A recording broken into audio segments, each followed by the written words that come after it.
Tanya, thanks very much indeed. Well, if the economy was one of the main concerns driving the Remain camp in the referendum campaign, I think it's fair to say that the issue of immigration was arguably the biggest concern that drove the Exit camp. Let's just reflect on that for a moment. If you look at the UK today, there is, for example, a substantial Polish community living across the UK. There will be, well, more than 1 million people wondering now what this vote means for them. Let's cross over to Warsaw and get a perspective on that. Kasia Madeira is there. We've heard even from Donald Tusk in the course of the last couple of hours saying no one really knows the full extent of the ramifications of this vote, Kasia, and I guess that's so true for so many Polish individuals. Oh, David, absolutely. There are going to be 1 million Poles living in the UK now facing uncertainty, uncertain about their status, uncertain about how they're able to travel. Will they need visas? Will they need work permits? And it's this uncertainty that is so damaging. Let's speak to the former Deputy Prime Minister Jacek Roztowski under the Civic Platform government, the previous government. This uncertainty, what will happen to all of these Poles who are currently in the UK? Well, the Brexit camp has said very clearly that those who are in Britain today and are working there and living there will be able to continue to do so.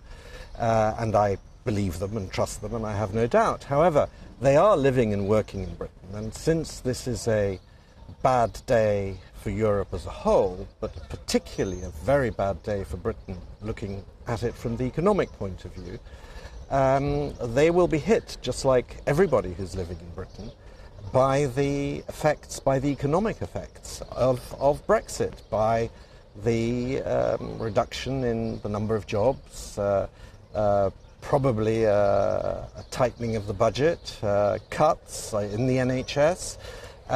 Everybody who lives in Britain, and that of course applies to the Poles as well, will be hurt.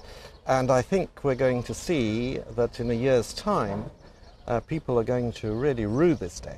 But as the former finance minister, you'll understand that, of course, Britain was paying in so much more.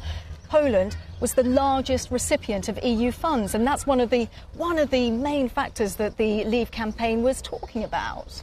Yes, and of course, £8 billion is not peanuts, although it's far less than what the Brexit camp claimed it was. It's about £150 million a week and not 350. But of course the costs for the real economy, for jobs, for the value of the pound, but above all for jobs. There's going to be a recession in Britain. Let's not fool ourselves.